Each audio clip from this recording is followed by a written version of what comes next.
Hello সবাইকে, কেমন আছো তোমরা সবাই? আশা করি তোমরা সবাই অনেক ভালো আছো।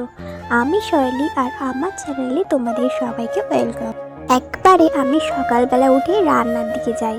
দেখো আমার হাজবেন্ড চলে যাওয়ার পর আমি ভিডিওটা তোমাদের সঙ্গে স্টার্ট করছি এইখান থেকে। তো আমার ঘরের অবস্থা আর আমার রান্নাঘরের অবস্থা ঠিক এই রকম থাকে।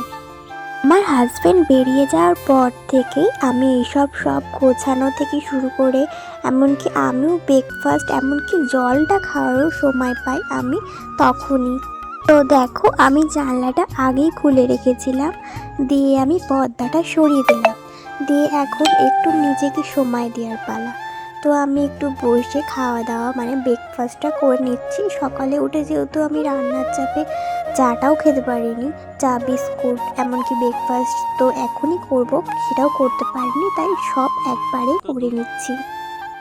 আর তারপরে আমি যেহেতু এখানে একটা শর্টস পরেছিলাম, তো সেটা এবার চেঞ্জ করতে হবে, কারণ আমাদের এদিকের পরিবেশটা একটু অন্যরকম মানে গ্রামের পরিবেশ, তাই জন্য সেটা পরে বাইরে বেরোনো যাবে না, তাই আমি সেটার উপরে নাইটিটা পরে নিলাম।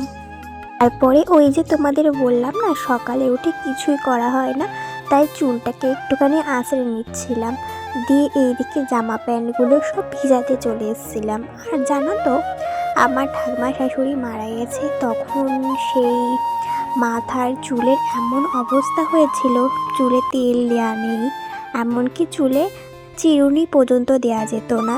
নিশ্চয়ই তোমরা সবাই জানবা এই নিয়মগুলো। তখন থেকে চুলের অবস্থা খুব খারাপ হয়ে গেছে, বিশাল অনেক অনেক চুল উঠছে যে তোমাদের সঙ্গে কি বলবো। তারপর দেখো আমি জামা প্যান্টগুলো ভিজিয়ে দিয়ে ওগুলো ধুয়ে মেলেও দিলাম, দিয়ে আমি ঘরে চলে এসেছি। ঘরে এসে এবার ঘর দোরটা গোছাবো। আর জানো তো ওই যে বললাম না আমার ঠাকুমা শাশুড়ি মারা গেছিলেন, তো সব কাজকর্ম মানে শ্রাদ্ধ তারপরে খাওয়া দাওয়া সব শেষ করেও অনেক জামা প্যান্ট এখনও নোংরা পড়ে আছে জানো তো। তো সেগুলোই প্রতিদিন অল্প অল্প করে ধুচ্ছি। দেখো তোমাদের সঙ্গে কথা বলতে বলতেই আমি আমার বিছানাটাকে আস্তে আস্তে করে গুছিয়ে নিচ্ছি। তো সেই আগের মাসের কথা, হয়তো রোদ উঠছিল না, ঠান্ডা যে হারে পড়েছিল, তখন জানো তো আমাদের এই ব্ল্যাঙ্কেটটার সঙ্গে একটা বালাপোষ গায়ে দিতে হতো। এখন আমি সেটা বিছানার তলায় ম্যাট্রেসের ওপর পেতে রেখেছি, কারণ কি বলতো, যদি আমি সেটা বিছানায় রাখি তাহলে তো সেটাকে আমাকে রোজ ঠিক খুলবো না ভেবেও খোলা হয়ে যায়, তো রোজ আমার কাজ বেশি বেড়ে যায়। ওই কারণে আমি ওটাকে নিচে পেতে দিয়েছি, তাতে আমার কাজটাও কমে যাচ্ছে আর আমার সেটা এখন লাগছেও না, তাই জন্য আমি ওটাকে নিচে পেতে রেখেছি যাতে আমাকে আর গোছাতে না হয়। দেখেছ তোমাদের সঙ্গে কথা বলতে বলতে আজকে আমার বিছানার চাদরটাও পাতা হয়ে গেল। আজকে না ভিডিও করছি বলে এই চাদরটা একটুখানি পাতার ইচ্ছা হলো, তাই জন্য এই চাদরটা পেতেছিলাম।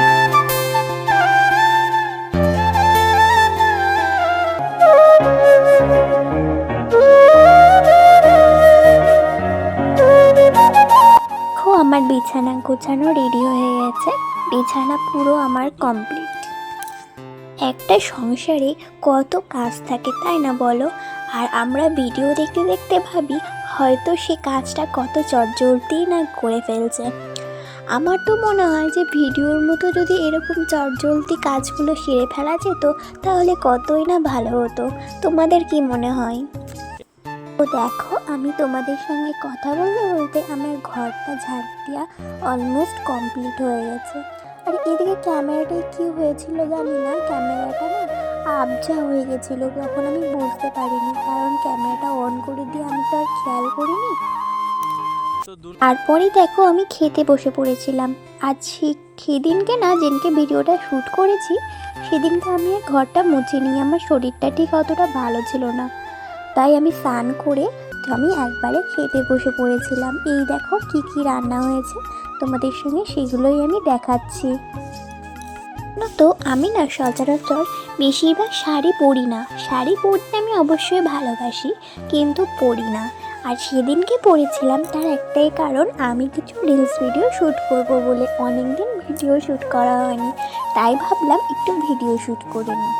তারপরে দেখো সন্ধেবেলা আমি চা বিস্কুট নিয়ে বসে পড়েছিলাম, জানো তো, এই ভিডিও শ্যুট করার মাঝে আমার টাইমে টাইমে খাওয়াটাও হয়, নাহলে আমি কখন যে খেতে ভুলে যাই আমি নিজেও জানি না। তারপরেই আমি কিছু খাওয়া দাওয়া শেষ করে আমি ভিডিও শ্যুট করে আমি একটু ঘুমিয়েছিলাম। তারপরে ঘুম থেকে উঠে আমি ঘর দোটায় গুজাচ্ছিলাম। ওই যে বলেছিলাম না অনেক কটা জামা প্যান্ট ভিজিয়েছি, তোমরা তো দেখলেই। ওই জামা প্যান্টগুলোই তুলে এনে ওগুলোই গুছিয়ে রাখছিলাম। আর অনেক দিন আলমারিটাকে গোছানো হয়নি, ক্লিন করা হয়নি, তো ওই জন্যই আমি ভাবছিলাম একটু ভালো করে গুছিয়ে রাখি। তাই আলমারি থেকে সব জামা প্যান্টগুলোই বার করে আমি গোছাচ্ছিলাম। আর এই দেখো যে জামাটা দেখাচ্ছি না, ওই জামাটা হচ্ছে পুচকুর। ওর জামাটা ওর গায়ে হয়নি তখন, তাই আমি যত্ন করে রেখে দিয়েছি যদি পরে কোনো কাজে লাগে। আর আমার বরের জায়গায় নোংরা হয় প্রতিদিন, কারণ আমি প্রতিদিন পরিষ্কার করে যদিও রাখি, ও প্রতিদিনই জায়গাগুলোকে অগোছালো করে রাখবে। তাই ওর জায়গাগুলো প্রতিদিনই পরিষ্কার করলেই ভালো হয়, কিন্তু আমি করি না। খেয়াল করলে নাকি জানি না, আমি কটা নতুন শাড়ি দেখাচ্ছিলাম তোমাদের, দেখলে? ওই শাড়িগুলো ওই যে বললাম না আমার ঠাকুমা শাশুড়ি মারা গেছিলেন, তো ওনার ওই খাওয়া দাওয়ার দিনই ওই কিছু শাড়ি, কিছু উপহার পাওয়া যায়। তো শ্রাদ্ধ অনুষ্ঠানে তো শাড়ি, চাদর, এসবই উপহার পাওয়া যায়। তো তার মধ্যে আমার কিছু পছন্দ হয়েছে, ওইগুলোই আমি রেখে দিয়েছি 4টে শাড়ি। আজকের ভিডিওটা আর বেশি বড় করব না, আজকের ভিডিওটা মোমো খেতে খেতে শেষ করে দেব। ভিডিওটা ভালো লাগলে অবশ্যই লাইক করো।